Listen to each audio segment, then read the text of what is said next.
এইবাৰ পৰীক্ষা শেষ কৰাৰ পিছত আপোনালোকে নিজৰ কুৱেশ্যন বুকলেটখন ঘৰলৈ উভতাই লৈ আহিব পাৰিব খালি ভুলতে OMR চিটখন লৈ নাহিব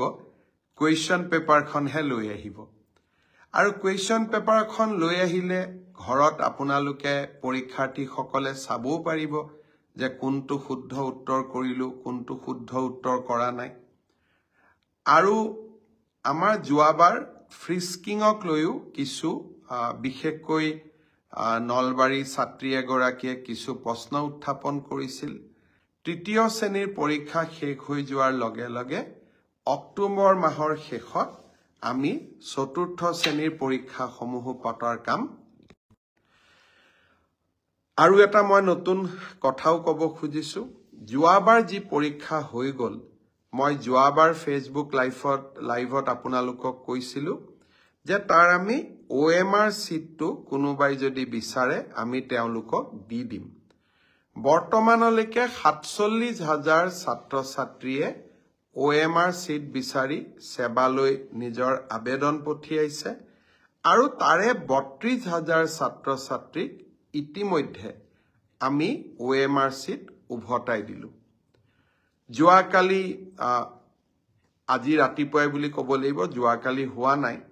এনসাৰ কিউ আমি প্ৰথম পৰীক্ষাৰ আপলোড কৰি দিছো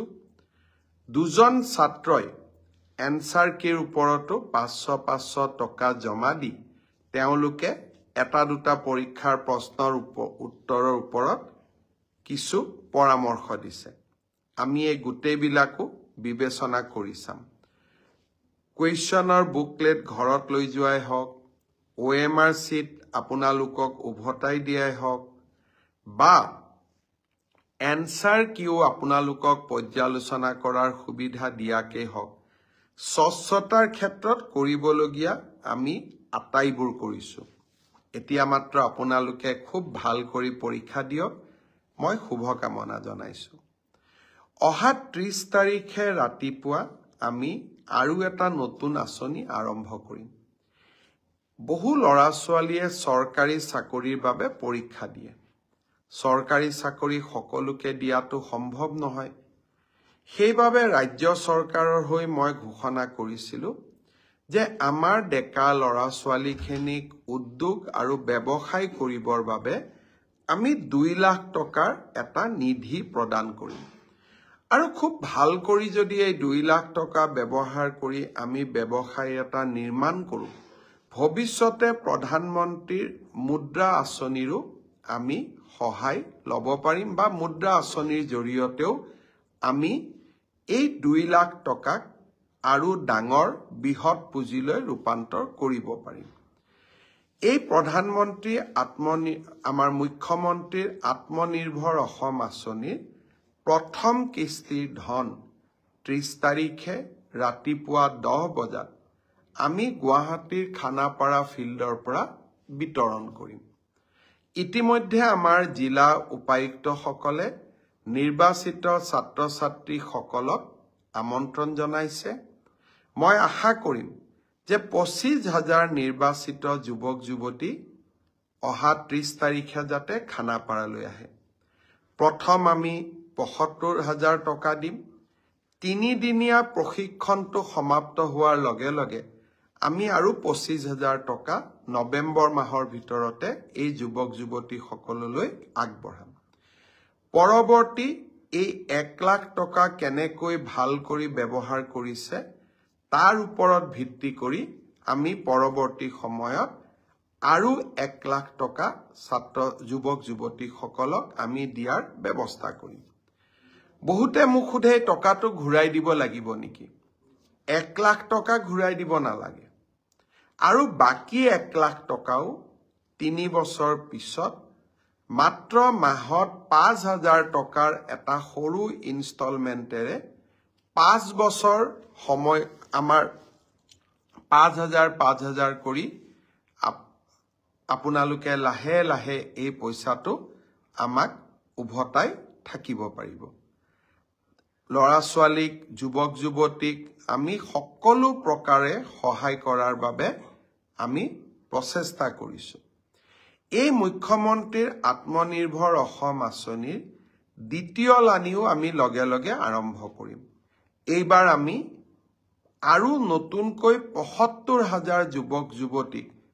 এই মুখ্যমন্ত্ৰীৰ আত্মনিৰ্ভৰ অসম আঁচনিলৈ আনিবৰ বাবে চেষ্টা কৰিম। যুৱক যুৱতীসকলক মই অনুৰোধ কৰিম, চৰকাৰী চাকৰিয়ে হওক বা আত্মনিৰ্ভৰশীলতাই হওক, দুইটা ক্ষেত্ৰতে আমাৰ চৰকাৰে আপোনালোকৰ লগত সুন্দৰভাৱে কাম কৰি যাব। ঈশান বৰুৱাই মোক অভিনন্দন জনাইছে, মই ফেচবুক লাইভত চাই আছো। মই আমাক অভিনন্দন নহয়, আজিৰ দিনটোত মুখ্যমন্ত্ৰীৰ আত্মনিৰ্ভৰ অসমৰ বাবে চেষ্টা কৰিম। এতিয়া এটা নতুন বিষয়লৈ আহিছো।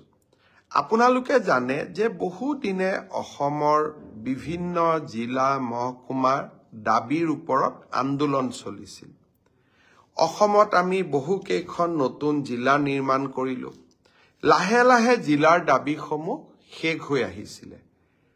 মহকুমাৰ দাবীসমূহ শেষ হোৱা নাছিলে।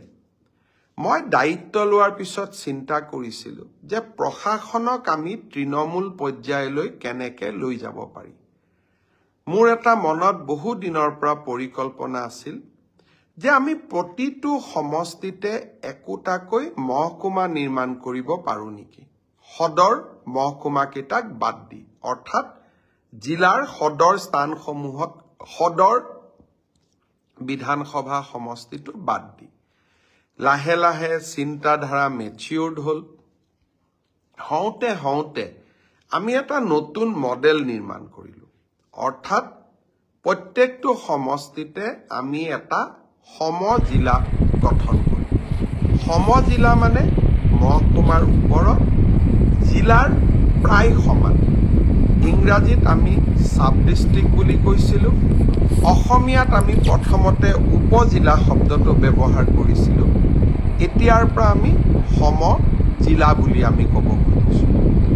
অসমৰ ৩৯টা স্থানত ৩৯টা বিধানসভা সমষ্টিত অহা ৪ আৰু ৫ তাৰিখে আমি